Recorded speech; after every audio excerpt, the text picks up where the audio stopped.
Eğer ki bir yerde bir yanlış varsa bunu Peygamberimiz elinizle düzeltin. Elinizle düzeltemiyorsanız dilinizle düzeltin. Dilinizle de düzeltemiyorsanız hiç yoktan kalbinizden buğz edin. Onun için burada bu kanayan yaraya, bu Filistin meselesine, Gazze meselesine, oradaki o Yahudinin, kafirin yaptığı bu zulme elimizle şu anda bir düzeltme halk olarak biz yapamıyoruz. Dilimizle gücümüz yettiğince söylüyoruz. Bizler Diyanet görevlisi olarak, sizler vatandaş olarak, bizler hocalar olarak yeri geldiğinde bu konuya ne yapıyoruz? Değiniyoruz. Sizler de bazen dışarılarda gösterilerde yapıyorsunuz bu konuda. Bu konuya sadece bizler değil, bizlerden daha çok yurt dışında orada beğenmediğimiz, gavur dediğimiz tabiri caizse kardeşlerimiz dahi bizden daha fazla sahip çıkanlar var. Gösterilerle. Hz. İbrahim'in ateş atılmasında bir karınca misalinden bahsedilir. Hiç yoktan ben ne yolda olduğumu göstereyim. Hani o ateşi götürdüğüm bir damla su söndürmese dahi hiç yoktan ne yolda olduğumu, hangi yolda olduğumu Rabbim bilsin diye ne yapıyor? Ateşe su karşında taşıdığından misalden bahsedilir. Haritasını çizmiş yayınlıyor. Bizim topraklarımızda var bunların içerisinde. Onun için kafire karşı hep birlikte mücadele etmediğimiz sürece, ayrılığa tefrikaya düştüğümüz sürece bizler daima parçalanan, bölünen olacağız maalesef. Kafir işte güçlü. Arkasında da destek güçlü. Onun için rahatlıkla her türlü zulmü şu anda yapabiliyor. Ülkemizde o Yahudinin, o kafirin burada faaliyet gösteren firmalarından ben kapanan duymadım, görmedim.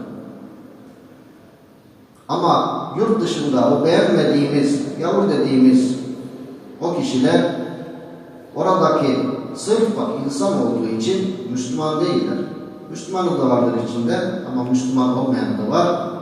Eksende oradaki zulmü gördüğü için, sırf insanlık için oradaki zulme ne yapıyor? Baş kaldırmak için, sesini duyurmak için oradaki yurt dışındaki o münafığın, o kafirin, o Yahudinin şirketini ne yapıyor? Boykot ediyor. Dilimizde düzeltemiyorsak buğz etmemiz gerekiyor ama hiç yoktan elimle diyor ne yapalım? Bu boykota engel olalım, gösteri yapalım.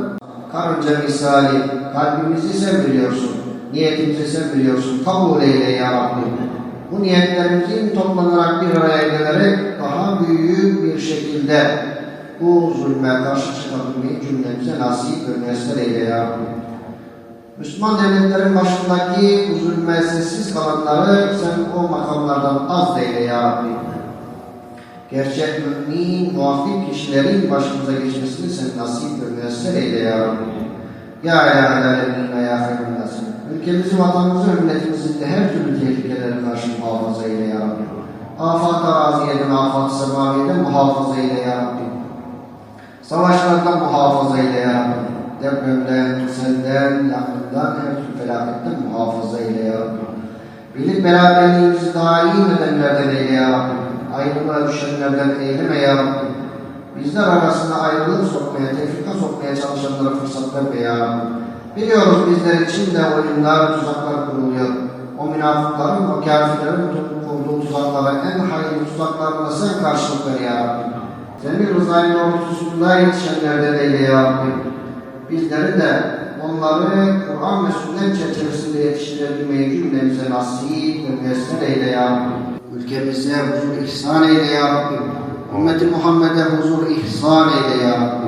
Özellikle şu anda Gazze'de savaşan mücahitlerimize sen zafer ihsan eyle ya Rabbi. Orada yaralı olan kardeşlerimize sen Şafi ismi hürmetinde şifalar ihsan eyle ya Rabbi. Bu zulmün altında olan kardeşlerimiz bir an önce felaha ulaşanlardan eyle ya Rabbi. Bizleri de zulmetmekten ve zulme uğramaktan muhafaza eyle ya Rabbi.